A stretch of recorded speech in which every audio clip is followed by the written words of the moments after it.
അസ്സലാമു അലൈക്കും വറഹ്മത്തുള്ളാഹി വബറകാതുഹു. അൽഹംദുലില്ലാഹി വസ്സലാത്തു വസ്സലാമു അലാ റസൂലില്ലാഹി വഅലാ ആലിഹി വസഹ്ബിഹിൽ ഫൈസീന ബിറളില്ലാഹ്. പ്രിയപ്പെട്ടവരെ, നമ്മൾ നിക്കാഹിൻ്റെ ബാബിലാണ്, ആദാബുൻ നിക്കാഹിൻ്റെ ബാബിലാണ്. നിക്കാഹുമായി ബന്ധപ്പെട്ട അദബുകളാണ് നമ്മൾ പറഞ്ഞുകൊണ്ടിരിക്കുന്നത്. അതിലിനി 93-ാമത്തെ പേജിലെ ഫസ്ലാണ് എടുക്കാനുള്ളത്. ഫസ്ലുൻ ഫീമ യഖ്താറു ഹാലത്തൽ അഖ്ദി മിൻ അഹ്വാലിൽ മർഅത്തി വ ശുറൂത്തിൽ അഖ്ദി.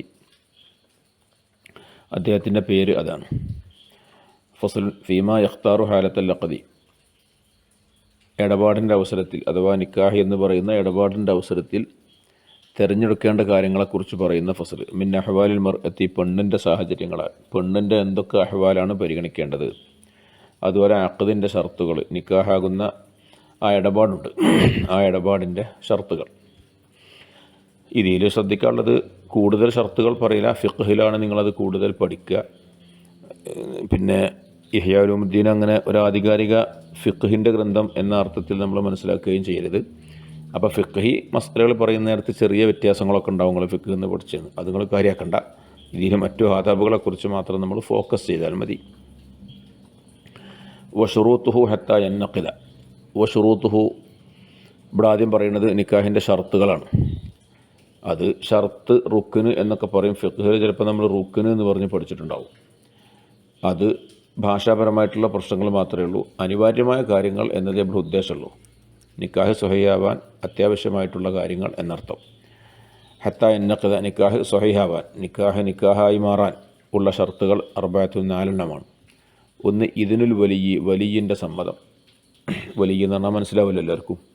വലിയിൻ്റെ സമ്മതം വേണം, കാരണം വലിയാണല്ലോ വിവാഹം ചെയ്ത് കൊടുക്കണ്ടേ, മൂപ്പര സമ്മതം എന്തായാലും വേണം. ഫ ഇല്ലം യക്കുൻ ഫ സുൽത്താൻ, വലിയില്ലെങ്കിൽ പിന്നെ സുൽത്താൻ്റെ സമ്മതം.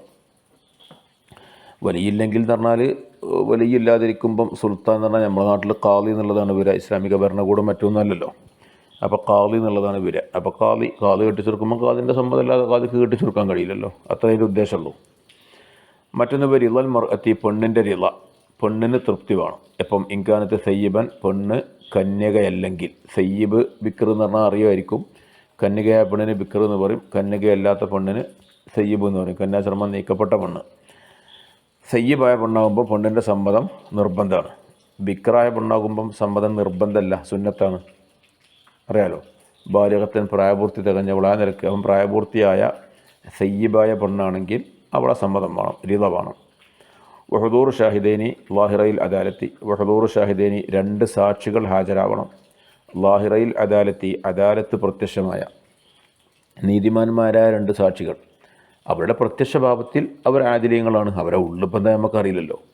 പ്രത്യക്ഷത്തിൽ നല്ല നിലക്കുള്ള ഒരു സാക്ഷി നിൽക്കാൻ പറ്റുന്ന 2 ആളുകൾ, അവരുടെ സാക്ഷിത്വവും വേണം നിക്കാഹ് സ്വഹീഹാവണമെങ്കിൽ.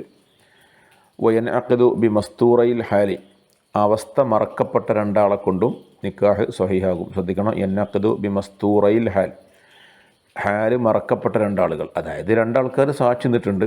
പക്ഷേ ഈ 2 ആൾക്കാരെ സ്വഭാവം എന്താണ്, അവർ ആദിലീയങ്ങളാണോ, അങ്ങനെ കൂടുതലൊന്നും നമുക്ക് ഡീറ്റെയിൽസ് ഒന്നും അറിയില്ല. പക്ഷെ എന്നാലും പ്രത്യക്ഷത്തിൽ ആരല്ല, ഒരു മോശപ്പെട്ട ഫാസിക്കായ ആളേതായാലും അല്ല. ബാക്കി ഉള്ളി നമുക്കറിയില്ല, മസ്തൂറായ ആളാണ്. അദാലത്ത് ആദിലാണോ എന്ന കാര്യം അവ്യക്തമാണ് എന്നർത്ഥം. അവരെ കൊണ്ട് നിക്കാഹ് സ്വഹീഹാവും. പിന്നെ ഈജാബുൻ വ ഖബൂലുൻ, ഈജാബും ഖബൂലും വേണം. 4ാമത്തെ ഷർത്ത്, നേരത്തെ 3 പറഞ്ഞത്. ഇതിനുൽ വലിയ, റിളൽ മർഅത്ത്, ഹുദൂർ ഷാഹിദൈനി, 3 പറഞ്ഞു. 4ാമത്തതാണ് ഈജാബും ഖബൂലും. മുത്തസിലായ ഖബൂൽ, ഈജാബ് വേണം. നമ്മൾ സാധാരണ സബ്ബജിത്തുക്ക വാങ്കത്തുക്ക എന്ന് പറഞ്ഞ ഈജാബ്, ഖബിൽത്തു നിക്കാഹ എന്ന് പറഞ്ഞ ഖബൂൽ, അത് ഈജാബിനോട് മുത്തസിലായിട്ട് വരണം. ഈജാബ് പറഞ്ഞ് കുറേ നേരം കഴിഞ്ഞിട്ടല്ല ഖബൂൽ പറയേണ്ടത്. രണ്ടും മുത്തസിലായിരിക്കണം. ബിലഫ്ദിൽ ഇൻകാഹി അവി തസ്വീജ്, ഇൻകാഹി എന്നയോ അല്ലെങ്കിൽ തസ്വീജ് എന്നയോ ലഫ്ദ്. വേറെ 3ാമത്തൊരു ലഫ്ദ് ഇതിന് പറ്റൂല. ഒന്നുകിൽ ഇൻകാഹ് വേണം, അഥവാ നമ്മൾ സാധാരണ അങ്കാഹത്തുക്ക എന്ന് പറയലുണ്ട്. അല്ലെങ്കിൽ തസ്വീജ് എന്ന ലഫ്ദ് വേണം. നമ്മൾ സവ്വജത്തുക്ക എന്ന് പറഞ്ഞത്. അങ്കഹൻ്റെ മസ്ദറാണ് ഇൻകാഹ്. അങ്കഹ യുൻകിഹു, ഇൻകാഹുൻ ഫഹുവ മുൻകിഹു എന്നൊക്കെ പഠിച്ചിട്ടുണ്ടാവും. അതുപോലെ സവ്വജ യുസവ്വിജു, തസ്വീജ്, അതാണ് ഇൻകാഹ് തസ്വീജ് എന്ന 2 ലഫ്ദുകൾ. അല്ലെങ്കിൽ ഔ മഅനാഹുമൽ ഖാസ്, ആ 2 പദങ്ങളുടെ പ്രത്യേകമായ പരിഭാഷ. ബിക്കുല്ലി ലിസാനിൻ, ഏത് ഭാഷയിലാണെങ്കിലും. ലിസാൻ പറഞ്ഞാൽ നാവ് എന്നല്ല, അവിടെ ഭാഷ എന്നർത്ഥം വെക്കുക. ബിക്കുല്ലി ലിസാനിൻ, ഏത് ഭാഷയിലുമുള്ള പരിഭാഷ. പക്ഷേ ഈ പദത്തിൻ്റെ നേരെ പരിഭാഷയായിരിക്കണം, അതാണ് ശ്രദ്ധിക്കേണ്ടത്. ഇപ്പം മലയാളത്തിൽ നക്കഹ എന്ന് പറഞ്ഞാൽ കൂട്ടിച്ചേർക്കുക എന്നാണ് അർത്ഥം. അതാണ് നമ്മൾ സാധാരണ നിക്കാഹൊക്കെ ചെയ്യുമ്പോൾ നിങ്ങൾ കേൾക്കാറുണ്ട്, എൻ്റെ മകൾ ഇന്നാളെ ഞാൻ നിനക്ക് കൂട്ടിച്ചേർത്ത് തന്നു. അത് നക്കഹ എന്നതിൻ്റെ മലയാളത്തിലുള്ള ശരിക്കുള്ള പരിഭാഷയാണ്. സവ്വജ എന്ന് പറഞ്ഞാൽ ഇണയാക്കി തന്നു എന്നർത്ഥം.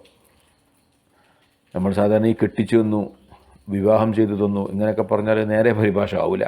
അത് ശ്രദ്ധിക്കേണ്ട ഒരു വിഷയമാണ്. അപ്പം ആ ഭാഷയിൽ, മലയാള ഭാഷയിൽ അതിൻ്റെ നേരെ പരിഭാഷ, അങ്ങനെ ഏത് ഭാഷയിലാണെങ്കിലും അതിൻ്റെ നേരെ പരിഭാഷ അതുകൊണ്ടും നിക്കാഹ് സ്വഹിയാകും. അത് മിൻ ഷഖ്സൈനി മുക്കല്ലഫേനി, മുക്കല്ലഫായ രണ്ട് വ്യക്തിയിൽ നിന്ന്. ഈ വലിയ മുക്കല്ലഫാവണം ഭർത്താവ്, ഈ സൗജ് അത് മുക്കല്ലഫാകണം. ലൈസ ഫിഹിമ ഇമ്രാത്തുൻ, അതിൽ പെണ്ണുണ്ടാകാൻ പാടില്ല, സ്ത്രീയല്ല ഇടപാട് നിർവഹിക്കുന്നത്. നിക്കാഹിൻ്റെ ഇടപാട് നിർവഹിക്കുന്നത് രണ്ട് പുരുഷന്മാർ തമ്മിലാണ് എന്നർത്ഥം. അത് സവാവും സമമാണ്. കാനാഹുമ സൗജു വൽ വലിയു ഔ വക്കീലഹിമ, ഇവർ രണ്ടാളും സൗജും വലിയുമായിരിക്കാം, ചിലപ്പോൾ അവർ രണ്ടാളും വക്കീലായിരിക്കാം, എന്തായാലും വേണ്ടില്ല. രണ്ടാണുങ്ങളാണ് ഇടപാട് നടത്തുന്നത്, വലിയും ഭർത്താവും. ഇനി വലിയൻ്റെ വക്കീൽ ഭർത്താവിൻ്റെ വക്കീൽ അങ്ങനെ ആവാലോ. ഏതായാലും ഈ രണ്ട് ആണുങ്ങൾ തമ്മിലാണ്, രണ്ട് പുരുഷന്മാർ തമ്മിലാണ് ഈ ഇടപാട് നടക്കുന്നത്, സ്ത്രീ തമ്മിലല്ല. ഇതൊക്കെയാണ് നിക്കാഹിന് അനിവാര്യം. ഇത്രയും സാധനങ്ങളുടെ നിക്കാഹായി. രണ്ട് സാക്ഷികളുണ്ട്, ഭർത്താവുണ്ട്, വലിയുണ്ട്, നിക്കാഹിൻ്റെ ലഫ്ളുണ്ട്. ശരി, ഓക്കെ, നിക്കാഹ് കഴിഞ്ഞു, വേറൊന്നും ഇതിനാവശ്യമല്ല. നിർബന്ധം, ഈ നിർബന്ധമായിട്ട് ഇത്ര കാര്യം മാത്രമേ ഉള്ളൂ. ഇനി നിക്കാഹിൻ്റെ കുറേ ആദാബുകളുണ്ട്. അമ്മ ആദാബുഹു, നിക്കാഹിൻ്റെ ആദാബുകൾ. ഫതഖ്ദീമുൽ ഖിത്ബത്തി മഅൽ വലിയ്യി, വലിയിനോട് കൂടെ ഒരു വിവാഹാലോചന മുന്തിക്കുക. ആദ്യം ഒരു വിവാഹാലോചന നടക്കണം വലിയുമായിട്ട്. ആദ്യം തന്നെ ഒരാൾ പോയിട്ട് കെട്ടിച്ചാലോ, ജി കെട്ടിച്ചു തരുമോ, ഞാൻ കെട്ടിച്ചു തന്നത് ഇങ്ങനെ പറയല്ല. ഒരു അന്വേഷണം നടക്കണം. അപ്പം ഈ പെണ്ണിൻ്റെ വാപ്പയുമായി, ആരാണോ വലിയുമായിട്ട് ആലോചന നടത്തണം. ഇങ്ങനെ ഒരാളില്ലേ കെട്ടിച്ചുണ്ടോ, എന്താ അഭിപ്രായം, ഞാനിങ്ങനെ കെട്ടിയാലോ, ഇങ്ങനെയൊക്കെ ഉണ്ടല്ലോ അന്വേഷണം. ഈ വിവാഹാലോചന നടത്തുക, വിവാഹാന്വേഷണം നടത്തുക, ഇത് നിക്കാഹിൻ്റെ അദബിൽപ്പെട്ടതാണ്. വലിയനോട് വിവാഹ ആലോചന നടത്തുക. അത് ലാഫി ഹാലി ഇദ്ദത്തിഹ, അവളെ ഇദ്ദൻ്റെ സമയത്ത് പറ്റൂല. ഒരു പെണ്ണ് നിലവിൽ ഇദ്ദരിക്കുകയാണ്, ഭർത്താവ് തലാഖല്ലിയിട്ടുള്ളയോ അല്ലെങ്കിൽ ഭർത്താവ് മരിച്ചതിൻ്റെ പേരിലോ ഒക്കെ ഇദ്ദരിക്കുകയാണ്, ഇദ്ദാ കാലയളവിൽ വിവാഹാന്വേഷണം നടത്തരുത്. വലാഫി ഹാലി സബഖി ഖിത്ബത്തിൻ മിൻ ഗൈരിഹി, വലാഫി ഹാലി സബഖി ഖിത്ബത്തിൻ മിൻ ഗൈരി. ഇവിടെ ഖിത്ബത്ത് നാട്ട വായിക്കുക, ഖുത്ബത്ത് എന്നല്ല. ആ പദം ശ്രദ്ധിക്കണം. ഖുത്ബത്ത് എന്ന് പറഞ്ഞാൽ പ്രസംഗമാണ്, ഖിത്ബത്ത് എന്ന് പറഞ്ഞാൽ വിവാഹാലോചനയാണ്. ഒരു ലമ്മിൻ്റെയും കിസറിൻ്റെയും വ്യത്യാസമേ ഉള്ളൂ. ഖുത്ബ പ്രസംഗം, ഖിത്ബ വിവാഹാലോചന. അപ്പം പെണ്ണ് ഇദ്ദയിലിരിക്കുന്ന സമയത്ത് വിവാഹാലോചന നടത്തരുത്. വലാഫി ഹാലി സബഖി ഖിത്ബത്തിൻ മിൻ ഗൈരിഹി, മറ്റൊരാളിൽ നിന്നുള്ള വിവാഹാലോചന മുൻകടന്ന സമയത്തും പറ്റൂല. ശ്രദ്ധിക്കണം. നിലവിൽ ഒരാൾ ഈ പെണ്ണിന് എന്താകുണ്ട് വിവാഹാലോചന നടത്തുന്നുണ്ട്, അപ്പം അതിൻ്റെ ഇടയിൽ കൂടെ അടങ്കോലിട്ടിട്ട് വേറൊന്ന് അന്വേഷിക്കുക. അത് നമ്മളായിക്കോളാം, നമ്മൾ ഇത്ര മഹർ ഓൻ തരുന്നതിനേക്കാളും ഏറെ തരാം എന്നൊക്കെ പറഞ്ഞിട്ട് ഒരാൾ വിവാഹാലോചന നടത്തുന്നതിൻ്റെ ഇടയിൽ കയറിയിട്ട് സ്വീപ്പുണ്ടാക്കാൻ പോകാൻ പാടില്ല. അത് തെറ്റാ. ഫഖദ് നഹാ റസൂലുള്ളാഹി സ്വല്ലല്ലാഹു അലൈഹി വസല്ലം, റസൂലുള്ളാഹി സ്വല്ലല്ലാഹു അലൈഹി വസല്ലം തങ്ങൾ വിരോധിച്ചിരിക്കുന്നു അനിൽ ഖിത്ബത്തി അലൽ ഖിത്ബ, ഖിത്ബയുടെ മേൽ ഖിത്ബത്ത്, ഒരാളുടെ വിവാഹാലോചനയുടെ മേൽ കയറിയിട്ട് വേറെ വിവാഹാലോചന നടത്തുക. ഇതിനെ വിധങ്ങൾ വിരോധിച്ചതാണ്. നബി സല്ലല്ലാഹു അലൈഹി വസല്ലം തങ്ങളുടെ രീതി അങ്ങനെയാണ്. ഇങ്ങനത്തെ ആദ്യ പരിപാടികളൊന്നുമില്ല. അത് കച്ചവടമാണെങ്കിലും അങ്ങനെ തന്നെ. ഒരാളിപ്പോൾ ഒരു സാധനം കച്ചവടം ചെയ്യാൻ വേണ്ടി ഇങ്ങനെ പറഞ്ഞു വെക്കുക, അപ്പോൾ അതിൻ്റെ ഇടയിൽ ഞാൻ വാങ്ങിക്കോളാം, ഓ 100 ഉറുപ്പികയല്ലേ, ഞാൻ 150 ഉറുപ്പിക തരാം. എന്തിനാണ് അങ്ങനെ പറയേണ്ട ആവശ്യം? ഒരാൾ കച്ചവടം സംസാരിക്കുകയാണെങ്കിൽ അത് ഒയ്യുമ്പോൾ നമുക്ക് നോക്കാം. അവൻ ചെയ്യുന്നില്ല, അവൻ ഒഴിഞ്ഞിട്ടാണെങ്കിൽ നമുക്ക് നോക്കാം. വിവാഹാലോചന അങ്ങനെ തന്നെ. ഒരാൾ വിവാഹാലോചിക്കുന്നുണ്ട് എന്ന് പറഞ്ഞാൽ പിന്നെ അതിമൊക്കെ ഇടപെടാൻ പോരുത്, മുണ്ടരുത്. പിന്നെ ഓൻ ഒയ്യാണെങ്കിൽ നോക്കാം. ഇതാണ് ശറഇൻ്റെ രീതി. അപ്പം തഖ്ദീമുൽ ഖിത്ബത്ത് വേണം. അത് ഒന്ന് പെണ്ണ് ഇരിക്കുന്ന നേരാവരുത്, വേറൊരാൾ വിവാഹാലോചന നടത്തിക്കൊണ്ടിരിക്കുന്ന സന്ദർഭത്തിലും ആകരുത്. ഇത് രണ്ടും ശ്രദ്ധിക്കണം. വമിൻ ആദാബിഹി, ഇനി നിക്കാഹിൻ്റെ അദബിൽപ്പെട്ടതാണ് അൽ ഖുത്ബത്തു, ഒരു ഖുത്ബ വേണം. ഖബല നിക്കാഹി, നിക്കാഹിൻ്റെ മുമ്പൊരു ഖുത്ബ വേണം. സാധാരണ നമ്മൾ കേൾക്കാറുണ്ടല്ലോ. വ മസ്ജു തഹ്മീദി ബിൽ ഈജാബി വൽ ഖബൂൽ, ഈജാബിൻ്റെയും ഖബൂലിൻ്റെയും കൂടെ ഹംദിനെ കൂട്ടുക. അപ്പം അൽഹംദുലില്ലാഹി വസ്സലാത്തു വസ്സലാമു അലാ റസൂലില്ലാഹ് എന്നൊക്കെ നമ്മൾ അങ്ങനെയൊക്കെ പറയുന്നുണ്ടല്ലോ. അങ്ങോട്ട് തൗബത്തുക വാഹങ്കത്തുക എന്ന് പറയും. അങ്ങനെ ഒരു ഹംദ് ഒക്കെ അതിൻ്റെ മുമ്പുണ്ടാവുക. അപ്പോൾ ഫയഖൂലുൽ മുസവ്വിജു, വിവാഹം ചെയ്ത് കൊടുക്കുന്ന ആൾ പറയാം ബിസ്മില്ലാഹ് വൽഹംദുലില്ലാഹ് വസ്സലാത്തു വസ്സലാമു അലാ റസൂലില്ലാഹ് സവ്വജതുക, ബാക്കിയുള്ള പദങ്ങൾ അങ്ങനെ പറയാം. അപ്പോൾ ഫയഖൂലു സൗജു, ഭർത്താവ് എന്ത് പറയാം? കദാലിക, അങ്ങനെ തന്നെ പറയാം. ബിസ്മില്ലാഹി അൽഹംദുലില്ലാഹ് ഖബിൽതു നിക്കാഹ എന്ന് പറയാം. എന്നിട്ട് സുമ്മ യഖൂലു ഖബൽതു നിക്കാഹ അലാ ഹാദ സദാഖി, ഈ മഹറിൻ്റെ പേരിൽ ഞാൻ ഈ നിക്കാഹ് സ്വീകരിച്ചു എന്നങ്ങനെ പറയാം. അപ്പോൾ ഹംദും സ്വലാത്തും ഖബൂലിൻ്റെയും ഈജാബിൻ്റെയും മുമ്പ് സുന്നത്താണ്. ഇതാണ് ഞാൻ നേരത്തെ നിങ്ങളോട് പറഞ്ഞത്. ഈ വിഷയത്തിലൊക്കെ ഫിഖ് മാനദണ്ഡാക്കണം. സാധാരണ ഫിഖിൻ്റെ നിയമം അനുസരിച്ചുകൊണ്ട് ഈജാബിൻ്റെ മുമ്പ് സുന്നത്തുണ്ട്, ഖബൂലിൻ്റെ മുമ്പ് ഈ ഹംദു സ്വലാത്തൊന്നും ഇല്ലാതിരിക്കില്ല നല്ലത് ആയിരിക്കും. നിങ്ങൾ ഫത്തുൽ മുഈനിലൊക്കെ പഠിച്ചിട്ടുണ്ടാവുക. അതാണ് മസ്അല. കാരണം ഖബൂൽ ഈജാബും തമ്മിൽ മുത്തസിലായിരിക്കണം, ഇടയിൽ ഇത്തിസാലിന് കുഴപ്പമില്ലാതിരിക്കുക. ഹംദ് പറഞ്ഞു വെച്ചിട്ട് കുഴപ്പമൊന്നുമില്ല, പക്ഷേ പറയാതിരിക്കലാണ് നല്ലത്. ആ നിലക്ക് തന്നെ ഫിഖ് കണ്ടാൽ മതി. ഇതൊരു അഭിപ്രായമാണ്. ഇമാം ഗസാലി തങ്ങളുടെ അഭിപ്രായം എങ്ങനെയാണ്, ഇതനുസരിച്ച് അമൽ ചെയ്യുന്നതിനും വിരോധമൊന്നുമില്ല. ഇനി ബാക്കി അടുത്ത ഖണ്ഡിക. ഇൽഖാഉ അംരി സൗജി അലൽ ബിക്രി മുസ്തഹബുൻ. ഒരു ഭർത്താവിൻ്റെ കാര്യം ഒരു ബിക്റായ പെണ്ണിൻ്റെ മേൽ അന്വേഷണം നടത്തുക എന്നത് മുസ്തഹബുൻ, സുന്നത്താക്കപ്പെട്ട കാര്യമാണ്. അതായത് നമ്മളൊരു വിവാഹം ചെയ്യുമ്പോൾ ബിക്റായ കന്യകയായ പെണ്ണിനെ വിവാഹം ചെയ്യുക, അതൊരു സുന്നത്തായ കാര്യമാണ്. സയ്യിബിനെ വിവാഹം ചെയ്യാതെ. സയ്യിബിനെ വിവാഹം ചെയ്യൽ മോശമാണെന്നല്ല ഈ പറയണോ കേട്ടോ. ഇതിൻ്റെ മറ്റൊരു തരത്തിലുള്ള വിഷയമാണ് പറയുന്നത്. ബിക്ർ എന്തിനാ വെച്ചാൽ ഫൈനഹു അഖറബു ഇലൽ ഇൽഫത്തി, അത് ഇണക്കത്തിന് കൂടുതൽ നല്ലത്. അതാണ് ഫൈനഹു അഖറബു, അത് കൂടുതൽ അടുത്തതാണ് ഇലൽ ഇൽഫത്തി, ഇണക്കത്തിലേക്ക്. അങ്ങനെ ബിക്റായ പെണ്ണാകുമ്പോഴേ, കന്യകയായ പെണ്ണാകുമ്പോൾ നിലവിൽ ആണുമായിട്ടും ബന്ധപ്പെട്ടിട്ടില്ല. അപ്പോൾ ഒരു പെണ്ണ് ഒരാദ്യമായി ബന്ധപ്പെടുന്ന ആണുമായിട്ടാണ് സ്വാഭാവികമായിട്ടും കൂടുതൽ മാനസിക പൊരുത്തം ഉണ്ടാവുക. അതൊക്കെ വിവാഹത്തിനും അത് നിലനിൽക്കാനൊക്കെ ആവശ്യമായ കാര്യമാണല്ലോ. അപ്പോൾ അങ്ങനെ ഒരു ബിക്റായ പെണ്ണായിരിക്കുക, എന്നാൽ അങ്ങനെ ഒരു സൗകര്യമുണ്ട്. സയ്യിബായ പെണ്ണാകുമ്പോൾ എന്താ വെച്ചാൽ മറ്റൊരു ഭർത്താവിനെ അനുഭവിച്ച അവസ്ഥ ഉണ്ടാവും. പിന്നെ ഈ ഭർത്താവിൽ നിന്ന് വേറൊരു ശൈലിക്കാരം, ചിലപ്പം ആ ഭർത്താവിൻ്റെ അത്ര പോരല്ലോ അയാൾ മോശക്കാരനാണല്ലോ, രണ്ട് നിലക്ക് വരാം. അതൊക്കെ വിഷമങ്ങളാണ്. അപ്പം അതില്ലാതെ കൂടുതൽ ഇണക്കമുണ്ടാകാൻ നല്ലത് ബിക്റാവുമ്പോഴാണ്. ആ നിലക്ക് ബിക്റാണ് നല്ലത് എന്നർത്ഥം. അതുപോലെ വഖദാലിക യുസ്തഹബു തഖ്ദീമുൻ നദരി ഇലൈഹ, വയുസ്തഹബു സുന്നത്താക്കപ്പെടും തഖ്ദീമുൻ നദരി ഇലൈഹ, അവളിലേക്ക് നോക്കലിനെ മുന്തിക്കുക. നിക്കാഹിൻ്റെ മുമ്പ് അവളെ ഒന്ന് കാണുക, അതും സുന്നത്തായ കാര്യമാണ്. നിക്കാഹൊക്കെ കഴിഞ്ഞിട്ടാണ് അവളെ കാണുന്നത്, പിന്നെ അതിപ്പോൾ ഞാൻ വിചാരിച്ച മാതിരി അല്ലല്ലോ എന്നൊരവസ്ഥ ഉണ്ടാവരുത്. അപ്പോൾ നിക്കാഹിൻ്റെ മുമ്പ് പരസ്പരം കാണുക, അത് സുന്നത്തായ കാര്യമാണ്. അതുപോലെ വമിനൽ ആദാബി അദബുകളിൽപ്പെട്ടതാണ് ഇഹ്ലാറു ജംഇൻ, ഒരു കൂട്ടം ആൾക്കാരെ ഒരുമിച്ച് കൂട്ടുക നിക്കാഹിന്. മിൻ അഹ്ലി സ്വലാഹി, സ്വലാഹിൻ്റെ അഹ്ലുകാരിൽപ്പെട്ട സാലിഹ്യങ്ങളായ കുറേ ആൾക്കാരെ നിക്കാഹിനെ വിളിക്കുക.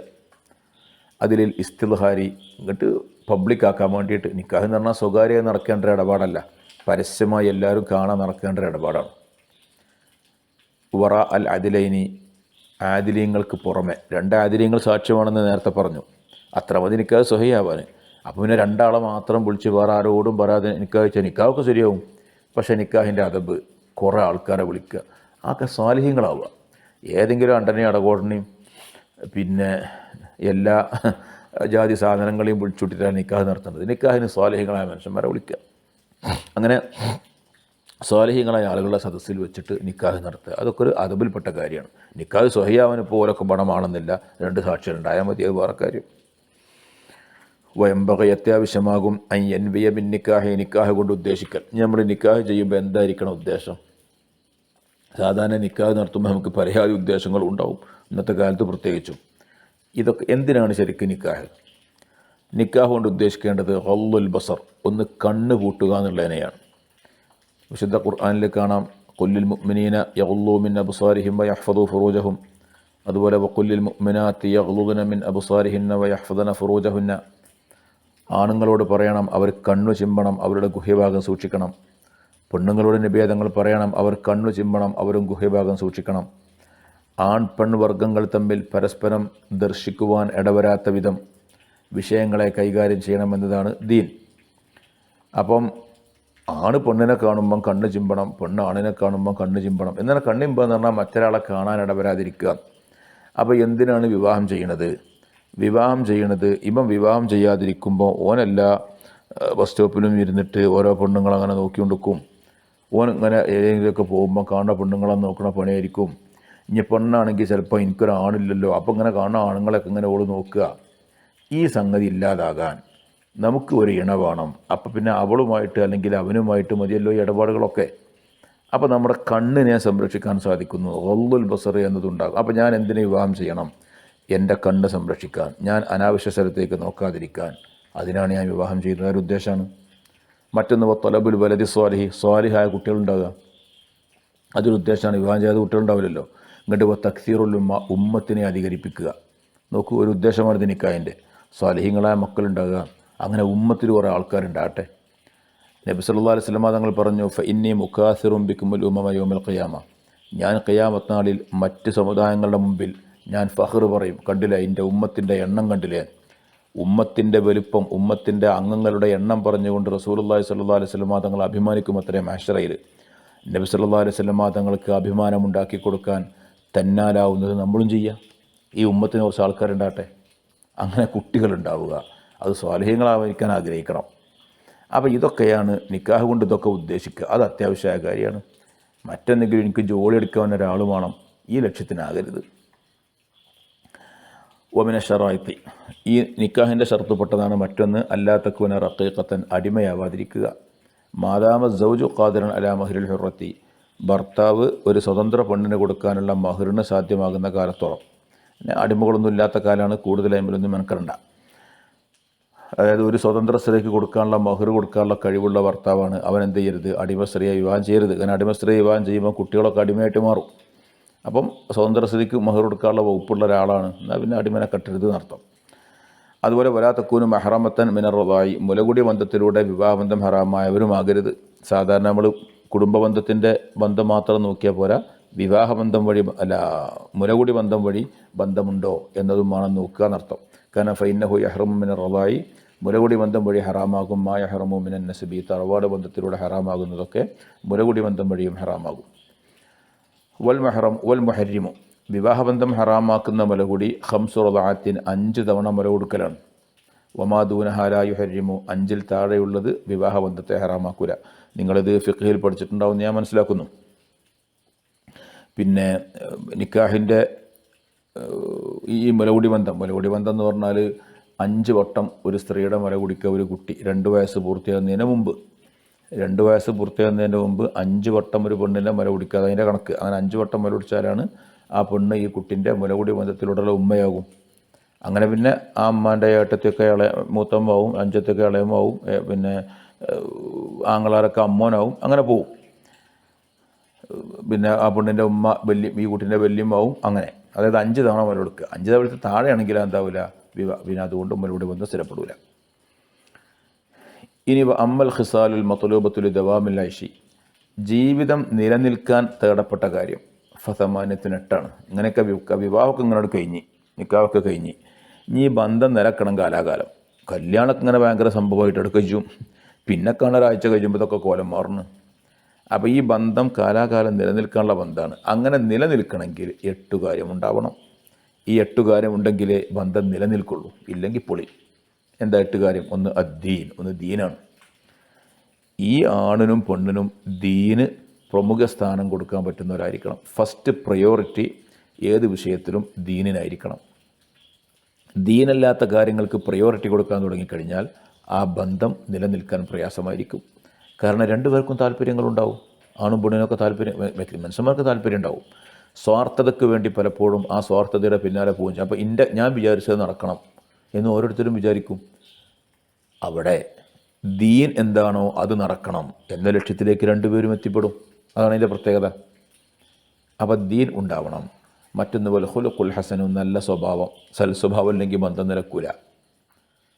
വഖിഫത്തുൽ മഹർ, മറ്റൊന്ന് മഹർ കുറയുക. ഭയങ്കരമായ മഹർ കൊടുക്കുക എന്നുള്ളത് ഇന്നിപ്പോൾ അതൊക്കെ അഭിമാനമായിട്ട് മാറിയിട്ടുണ്ട്. എത്ര 30 പവനാണ് മഹർ എന്ന് പറയുക, 50 പവനാണ് മഹർ. അങ്ങനെ മഹർ ഇങ്ങനെ ഭയങ്കരമായിട്ട് കൂടാന്ന് പറഞ്ഞാൽ കറാഹത്താണ് ശരിക്ക്. അങ്ങനെ ഭയങ്കര മഹർ ഉണ്ടാവരുത്. ഒരു നിലവാരൊപ്പിച്ച് ഒരു ഇടത്തരം മഹർ, അങ്ങനെ മഹർ കൊടുക്കേണ്ടത്. മഹർ എന്ന് പറഞ്ഞാൽ വാരിക്കോരി കൊടുക്കരുത് എന്നാണ്. അത് നിക്കാഹൊക്കെ കഴിഞ്ഞിട്ട് പെണ്ണിന് എന്തും കൊടുത്തോ, അതിന് കൂടെ കുഴപ്പമില്ല. മഹർ ഭയങ്കര മഹറാകരുത്. മഹർ എപ്പോഴും ഖഫീഫാവണം. ഖിഫത്തുൽ മഹർ, അതാണ് ബന്ധം നിലനിൽക്കാൻ ആവശ്യം. മറ്റേത് മഹർ തന്നെ ഭയങ്കര സംഭവമാണ്. ഞാൻ പെണ്ണിന് അത് കഴിഞ്ഞിട്ട് ചിലവ് കൊടുക്കുന്നിടത്ത് മറ്റൊക്കെ ചെറിയ കുറവ് വന്നാൽ മതി, അതിൻ്റെ പേരിലൊക്കെ കച്ചറയും കുലുമലും ഉണ്ടാവും. പിന്നെ മറ്റൊന്ന് വിലാദത്ത്, പ്രസവിക്കണ പെണ്ണാകുക. അത് ബന്ധം നിലക്കാൻ ആവശ്യമാണ്. പ്രസവിക്കാത്ത പെണ്ണാണെങ്കിൽ കുറച്ചിങ്ങനെ കഴിഞ്ഞാൽ സ്വാരസ്യങ്ങൾ തുടങ്ങും. മറ്റൊന്ന് ബക്കാറത്ത്, നേരത്തെ പറഞ്ഞല്ലോ, ബിക്രാവ എന്നുള്ളത് കൂടുതൽ ബന്ധം ഊട്ടിയുറപ്പിക്കാൻ നല്ലതാണ് എന്ന്. കന്യാശ്രമം ഉള്ള പെണ്ണാവുക. മറ്റൊന്ന് നസബ്, തറവാട്. തറവാട് പറഞ്ഞാൽ നമ്മളിങ്ങനെ നമ്മളെ നാട്ടിലൊക്കെ കാണുന്ന വലിയ വലിയ തറവാട്ടുകാർ എന്ന് പറയുന്നത് അതല്ല. ശറയിൽ തറവാട് എന്ന് പറഞ്ഞാൽ ഫിസ്ക് പോലുള്ള സംഗതിയൊന്നും ഇല്ലാത്ത തറവാട്, നല്ല ആലിമീങ്ങളെ കുടുംബം, നല്ല കച്ചവടക്കാരുടെ കുടുംബം ഒക്കെ, ഇത് തെറ്റില്ലാത്ത നിനക്ക് കച്ചവടം ചെയ്യുന്ന ആളുകൾ, അങ്ങനെ ഈ മറ്റുള്ള പ്രയാസങ്ങളും പ്രശ്നങ്ങളൊന്നും ബാധിക്കാത്ത അത്തരം നല്ല തറവാടുകൾ, അതാണ് നല്ല തറവാടാണ് ഉദ്ദേശം. അതുപോലെ അല്ലാ തക്കൂന ഖറാബത്തൻ ഖരീബത്തൻ, അടുത്ത കുടുംബബന്ധത്തിൽപ്പെട്ടവരാവാതിരിക്കുക, അത് വിവാഹത്തിന് നല്ലതാണ്. ഇപ്പം മൂത്താപ്പ എളാപ്പാൻ്റെയൊക്കെ മക്കൾ സംഗതി വിവാഹം ചെയ്യാൻ പറ്റും, വിവാഹത്തിന് കുഴപ്പമൊന്നുമില്ല, നിക്കാഹൊക്കെ സഹിയാണ്. പക്ഷേ എന്താ വെച്ചാൽ അതൊക്കെ ഇപ്പോൾ കാക്കയെ താത്തയെന്നൊക്കെ പറഞ്ഞിട്ട് പോകുന്ന ആൾക്കാരാണ്. അങ്ങനെ വിഷയമുണ്ട്. നമ്മൾ ഈ താത്തയെ കാക്കയെന്ന് വിളിച്ചിറക്കുന്ന ആൾക്കാർ തമ്മിൽ വിവാഹം ചെയ്താൽ ഒരു സുഖം കിട്ടൂല അതിന്. അത് പലപ്പോഴും എന്ത് ചെയ്യും, ബന്ധത്തിലൊക്കെ പ്രശ്നം വരും, വിരക്തികൾ വരും, അതിലുണ്ടാകുന്ന കുട്ടികൾക്ക് ചിലപ്പോൾ അത് മാനസികമായിട്ട് ഇത് ബാധിക്കും. അങ്ങനെയൊക്കെ വിഷയങ്ങളുണ്ട്. അപ്പോൾ ഈ വളരെ അടുത്ത കുടുംബത്തിൽ നിന്ന് എന്ത് ചെയ്ത് വിവാഹം ചെയ്യാതിരിക്കലാണ് നല്ലത്. അപ്പോൾ 8 പറഞ്ഞു, ദീന് പറഞ്ഞു, സൽസ്വഭാവം പറഞ്ഞു, മഹർ കുറയാന്ന് പറഞ്ഞു, പ്രസവിക്കുന്ന ഉണ്ടാവുക, ബക്കാറത്തുണ്ടാവുക, തറവാടത്തുണ്ടാകുക, അടുത്ത കുടുംബത്തിൽപ്പെട്ടവർ ആവാതിരിക്കുക. ഫകുല്ലു ദാലിക, ഇത് മുഴുവനും മിമ്മാ ദല്ലത്ത് അലൈഹിൽ ആസാർ വൽ അഖ്ബാർ, ഹദീസുകളിലും മറ്റുമൊക്കെ വന്നിട്ടുള്ള കാര്യങ്ങളാണ് ഈ പറഞ്ഞതൊക്കെ. അപ്പോൾ ഇത്തരം കാര്യങ്ങളൊക്കെ ബന്ധം നിലനിൽക്കുന്നതിന് അത്യാവശ്യമായിട്ടുള്ള കാര്യമാകുന്നു. ഇൻഷാ അല്ലാഹ് അടുത്ത ഫസൽ പിന്നത്തെ ക്ലാസ്സിലാക്കാം. അസ്സലാമു അലൈക്കും വറഹ്മത്തുള്ളാഹി വബറകാതുഹു.